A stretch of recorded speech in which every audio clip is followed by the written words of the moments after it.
संपूर्ण साथी सबके नमस्कार। आज हम लेके आयल बानी विचार के बारे में, थॉट्स के बारे में। विचार केकरा कहेला, विचार कैसे उत्पन्न होला, बेसी विचार आवेला, बेसी थिंकिंग आवेला तो एकर समस्या सब कथी कथी उत्पन्न होला, एकरा से बचे वाला उपाय कथी कथी बा, एकर समस्या का समाधान कथी कथी बा, एकर टेक्निक कथी कथी बा, ओकर बारे में आज हम जानकारी करा। सबसे पहला तो विचार विचार केकरा कहेला तो सबसे ई प्रश्न होय के पड़ल। विचार हमके सदियों से आवे वाला एउटा प्रक्रिया बा। विचार अपने आप में न निमन चीज नहीं के, हमके चाहल से बेसी सोचे तो हमके शरीर मन कंट्रोल में ना रही। साइकोलॉजी एउटा रिसर्च कर रहलक। साइकोलॉजी के अनुसार 24 घंटा में हम इनके 50-60 हजार विचार हमके सोचे तारी क्रिएट होता। ओकरा से बेसी होई तो हमके ओवर थिंकिंग के शिकार हो जाए। सबसे पहले तो विचार हमके 3 किस्म के रहेला, पॉजिटिव, निगेटिव, अननेसेसरी रहेला। सकारात्मक, नकारात्मक, फालतू विचार रहेला। ओकर बाद में हमके सबसे पहला बुझे के पड़ल, सबसे पहला हमके थिंक करेली, विचार करेली। जैसने थिंक करब उसने हमके फील आए, जैसने फील करब उसने इमोशन आए, जैसने इमोशन हमके रखेम वही अनुसार के हमके बिहेव करेम, जैसने बिहेव रही वो अनुसार के हमके एटीट्यूड डेवलप होए, जैसने एटीट्यूड डेवलप होते जाए वो किस्म के हमके पर्सनालिटी भी डेवलप होते चल जाए। तो सबसे सोचे का पड़े वाला चीज कथी बा, हमके विचार सही रही तो हमके पर्सनालिटी भी एकदम पॉजिटिव रही, विचार खराब रही तो हमके आदमी भी कथी हो जाए, निगेटिव दिशा चल जाए। तो सबसे पहला बड़का चीज कथी बा, विचार बा। आदमी सब बेसी सोचे वाला आदमी सब कि तो पास्ट में रही कि तो फ्यूचर में रही, प्रेजेंट में सोचे वाला बानी एकदम हरा गल बा आदमी सबके। अखनी के जनरेशन के तो झन कम अटेंशन ही नहीं के। अखनी के अटेंशन कितना रह गल बा, 20 से 30 सेकेंड। जैसे हमके टिकटॉक चलाई तारी, रील चलाई तारी तो बेसी से बेसी स्क्रॉल हमके करे तारी का, सर्टेन प्लेजर के लागी हमके कथे स्क्रॉल करे तारी। तो हमके कितना देखाई तानी, 30 से 40 सेकेंड 50 सेकेंड मात्र देखाई तारी। इससे कथी होता हमके ऊर्जा जाता, इससे कथी होता हमके इमोशन फ्लैक्चुएट होता। जैसे हमके देखम वही किस्म के हमके रील 50 गो 60 गो 70 गो कितना अवैत रहेला। और अल्गोरिदम कहेला अनुसार से हमके पेठाइत रहेला, वो अनुसार के मॉडल बनैले बा। सबसे पहला तो विचार कैसे उत्पन्न होला, तो आदमी सबके अपनी सबसे खराब बानी कथी बा, तुलना करे वाला बानी, कंपेयर करे वाला बानी। जैसे हमर साथी, हमर संग पढ़े वाला साथी एकदम कमाए में अगाडि बा, एकदम अगाडि पोस्ट में बा, वो पैसा बेसी जमा कर लेल बा, हमरा से निमन देखाइता, बोले में निमन बा। उ किस्म के हमके विचार सब मतलब कंपेयर सब करते रहेली। उ एउटा हमके उत्पन्न करे वाला मतलब बेसी निगेटिव सोचे वाला पर्सपेक्टिव उ हो गल। दोसर में हो गल हमके भविष्य के चिंता, हमके दिन रात भविष्य के चिंता करे तनी, तो उ कथी हो गल, आवे वाला फ्यूचर हो गल। फ्यूचर वर्तमान तो हमके खराब होबे करी, हमके फ्यूचर भी खराब हो जाए। वर्तमाने सही न रही तो फ्यूचर ठीक रही ना रही, दूगो समस्या ई हो गल। ओकर बाद में हम ये कथी जेलस करे वाला बानी। जैसे हमने संगे के साथी प्रमोशन हो गल, हम ये लेवल में बारी, कैसे प्रमोशन हो गला किसो नहीं खेबै, वो अनुसार के प्रमोशन हो गल तो ओकरा हमके जेलस करे वाला बानी बा। ओकर बाद में बा हमके इन्वायरमेंट हो गल। सबसे बड़का चीज इन्वायरमेंट, जैसने संगत करे उसने हमके थिंकिंग आए। जैसे 5 जना दरपीवा संगे हमके संगत करें तो 6ठो दरपीवा हमी के हो जाए। पॉजिटिव आदमी संगे हमके संगत करें तो ओहने अनुसार के पॉजिटिव हमके थिंकिंग आए।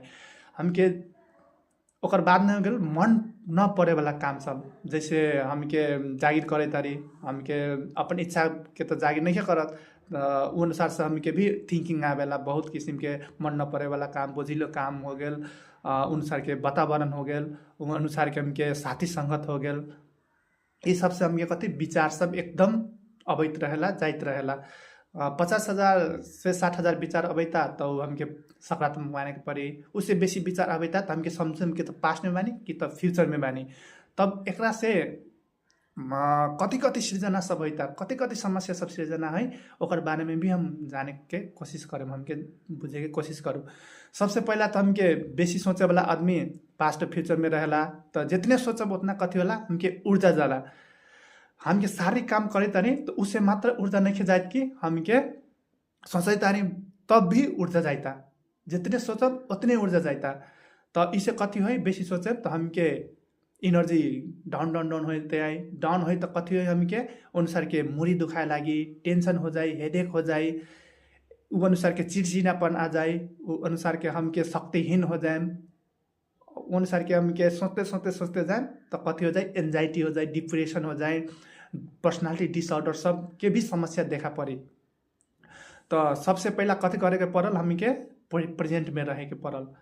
एक बात हो गल, ई सब हो गल। ओकर बाद में एकरा से बचे वाला उपाय सब कथी कथी बात। सबसे पहला तो हम के लाइफ के उद्देश्य बनाऊ का, उद्देश्य बना के चले तो घोड़ा के एउटा पटा लगा देवेला ना, तो उ कथी अगाडि देखेला, अपन गोल में देखेला, अपन लक्ष्य में देखेला। तो हमिनो के न पास्ट देखम न फ्यूचर देखम, अपन गोल रही सेटिंग होल रही, तो उ अनुसार से हम के कार्य करम, प्रेजेंट में रह के करम। एउटा ई हो गल। दैनिक रूटीन बना के चलू का, जैसे हम के बिहान उठे तानी 7 बजे 8 बजे 9 बजे हम के रूटीन नहीं के का, रूटीन न बनी तो हम के कथी अनुसार के हम के ढीला ढीला उठेम, ढीला ढीला सुतेम।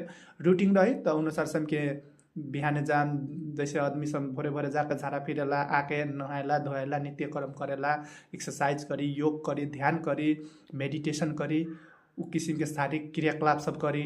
रूटीन बनाएम तब न हम के अनुसार से चलम, रूटीन न बनाएम तो अनुसार से हम के ट्रैक से बाहर चल जाए। तो एउटा समस्या का समाधान ये हो गल। दोसर में हो गल हम के संगत, हम शुरू में करी ना संगत निमन करू का, जेहन संगत करें ओहने हमके फल मिली, ओहने हमके थिंकिंग आए। साइकोलॉजी के अनुसार कथी कहला, जौन ठाव में टॉक्सिक बा, जौन इन्वायरमेंट टॉक्सिक बा, उ ठाव में जाइए के छोड़ दू का। जथी देखम ना हमके, जथी हमके सोच आए, जथी थिंकिंग आए, जथी हमके सब कॉन्शियस माइंड में चल जाए क्या, सब कॉन्शियस माइंड में चल जाए तो हमके सोचे के ना पड़े, अपने आप निगेटिव थिंकिंग सब आते जाए तब कथी हुई ऊर्जा जाइत रही क्या। तो बेसी ऊर्जा न जाए के लागि हमके कथी करू, रूटीन बना के चलू, अनुसार के उद्देश्य बना के चलू। तेसर में हो गल हम के अपने के सेल्फ केयर बढ़ाऊ का। सेल्फ केयर जितने बढ़ाएम ना तो उ अनुसार से हम के मोटिवेटेड रहब। जे एनर्जी देवे वाला आदमी बा ओकरा से संगत करू, जैसे मंदिर में चल गेली, जैसे योग गुरु सबसे भेट गेली, जैसे अब पॉजिटिव आदमी थिंकिंग सबसे भेट गेली, विचार के बात करे वाला आदमी सबसे हमके संगत करू का। जैसे न कि ओकर बात काटे वाला आदमी सब, जितने बात कटम ना आदमी के, जितने निगेटिव ओकर बारे में बोले ना उतने हमके फ्रीक्वेंसी कथी हो ओकर सर जाए, हम के शरीर में आ जाए, हमके औरा भीतरी छिड़ जाए। हमके औरा के स्ट्रॉन्ग बनाला कथी करे के पड़ल, ओहन आदमी के संगत करे के पड़ल, ओहन इन्वायरमेंट में हमके ढले के पड़ल, ई बात हमके जाने के पड़ल, ठीक बा। दोसर आरू बात हो गल हमके प्रेजेंट में रहे की कोशिश करूँगा। प्रेजेंट में रहेला हम 3 गो टेक्निक सिखाई तारी। सबसे पहला तो हमके इंद्रिय सब से कार्य करवाए के पड़ल का। निगेटिव कहला ना खाली दिमाग शैतान के पास, जितने हमके खाली रही उतने हमके कि तो पास्ट में चल जाए कि तो फ्यूचर में चल जाए। तो हमके प्रेजेंट में रहेला दिमाग के खाली न छोड़े के पड़ल। जौन चीज में ध्यान करी तानी ओकरा 100% ध्यान दो। जैसे एउटा काम सकले नहीं खेबा दूसर काम के बारे में सोचे तारी तो उ सोचे के ना पड़ल। जौन काम हमके फोकस करवानी उ काम सकालो तब दूसर बारे में प्लान बनाओ, दूसर काम करो। ई एउटा उपाय हो गल। इंद्रिय सबसे कैसे कार्य करवाए के बा तो हम टेक्निक सिखाब। ई 4 3 2 1 के टेक्निक बा। ई सबसे पहला तो हमके कथी कहता देखै तानी, हमके जेहने देखब जेहने हमके थिंकिंग आए। तो मानो उदाहरण के लागि हमारे रूम में अखनी हम बानी यहाँ बा तो सबसे पहला कथी बाइन ना, सबसे पहला हम रूम में घड़ी देखे तारी, ओकर बाद में कथी देखे तारी कैलेंडर देखे तारी, ओकर बाद में कथी बा लाइट देखे तारी, ओकर बाद में कथी बा पंखा बा।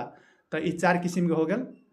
ई 4 किसिम के हम ऑब्जर्व कर लेली। ऑब्जर्व करते मात्र हम कथी बारी प्रेजेंट में बानी, हो गल, ठीक बा। तो अब 3 किसिम के रह गल। तो 3 किसिम में कथी हो गल हमके देख लेली, तब हमके सुनै तारी, आँखा बंद करके हम फील करे तारी का। तो अपने कथी सुनाई था घड़ी के टिक टिक टिक टिक आवाज सुनाई था। तो एउटा ई हो गल। दोसर में कथी हो गल सुनाई तानी तो चरा चुरुंगी करे था, ओकर बारे में हम सुनै तारी, फील करे तारी। आ तेसर में हम बेसी आरो ध्यान दे तारी तो कथी होता मुट्टू के धड़कन सुनाई था का। तो ओकरा फील करे के पड़ल, ओकरा फील करें तो हम के प्रेजेंट में रहे के अभ्यास हो जाए। तब दोसर 2 गो कथी हो गल, पहला हमके देख लेली सुन लेली, तब तेसर कथी होल महसूस करे के। सबसे पहला तो अपन शरीर के महसूस करू, अपने गाल के छूली ना तो कथी होता महसूस होता क्या केहन बा कह के, वो अनुसार के फील करे के पड़ल। तो दोसर में कथी हो गल छाला के टच करे के पड़ल का। छाला के टच करके आँख बंद करके छुएम ना तो अनुसार के फील करे के पड़ल का, वास्तव में हमर छाला केहन बा कथी बा फील करे। एउटा कथी रह गल, ई दोसर हो गल। आ एउटा कथी रह गल टेस्ट हो गल। टेस्ट जैसे अपने मन पड़े वाला चीज कथी हो गल कौन फूड हो गल ओकरा टेस्ट करके भी हमके प्रेजेंट में, जैसे हमरा केरा मन पड़ेता ओकरा खा के हमके टेस्ट के अनुभव करे के पड़ल, फील करे के पड़ल। तो ई एउटा टेक्निक हो गल। ई टेक्निक करम हमके इंद्रिय सबसे करवाएब तो एकदम लाभदायक बा, प्रेजेंट अवस्था में रहम।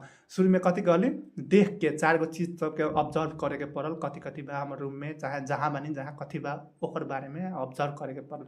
तब दोसर में कथी बा, 3 गो चीज हमके सुने के पड़ल, एकदम ध्यान दे के सुने के पड़ल, वास्तव में कथी के आवाज अबैता, कथी सुनाइता ओकर बारे में हमके ध्यान दे के पड़ल। दोसर में कथी रह गल, हमके टच करके क्या अपन इंद्रिय के मतलब अपने छाला के टच करके भी हमके प्रेजेंट में रह सके तारी। आप सबसे अंतिम में कथी रह गल, टेस्ट करके, फूड टेस्ट करके, अपना मन पड़े वाला चीज भी टेस्ट करके ओकरा स्वाद लेके हमके प्रेजेंट अवस्था में रह सके तानी। तो एउटा टेक्निक ई हो गल। दोसर टेक्निक में कथी होलक, हमके जैसे दिमाग जितने चिंता लेम ना उतने हमके चिंता से चिता में पुगा देता कहता ना। तो जितने चिंता करें उतने हमके एंजाइटी, डिप्रेशन, पर्सनालिटी डिसऑर्डर सब हमके हो, मुड़ी दुखाए, मुड़ी भारी हो जाए, टेंशन हो जाए, तनाव हो जाए, इन अनुसार के। तो खाली दिमाग है तो मात्र हमके कथी सोचे के पड़ल, मतलब 100 से 1 तकला गने के पड़ल, उल्टा गने के पड़ल का। जितने उल्टा गनन, जैसे 100 हो गल, 99 हो गल, 98 हो गल, 97 हो गल, वो अनुसार से गने 3-4 चोटी, तो हमके कथी हो जाए, हमके सबकॉन्शियस माइंड उमें फोकस हो जाए तो कथी हो जाए के प्रेजेंट में रहे वाला बानी डेवलप हो जाए। प्रेजेंट में बानी रहे वाला डेवलप हो तो हमके पास्ट आ फ्यूचर में ना जाए, पास्ट में ना जाए, तो हमें कथी एनर्जी सेव रही। अनुसार से हमके 2 गो टेक्निक सिखा दिली। अंतिम में टेक्निक कथी बा, सबसे पहला तो बेसी सोच अबिता तो पानी खाओ का, पानी खा के 2 घुटका खा के तब हम ये कथी करे के पड़ल, अपन श्वास प्रश्वास के लाम श्वास लेके फेंके के पड़ल का। जैसे इनहेल एक्सहेल करे के पड़ल, पूरे लाम श्वास लेके फेंकम ना, करके फेंकम ना, तो हमके कथी हो गई, वर्तमान में हो गई, हमके रिस ना उठी, झनक कर रिस ना उठी, मन शांत हो जाए।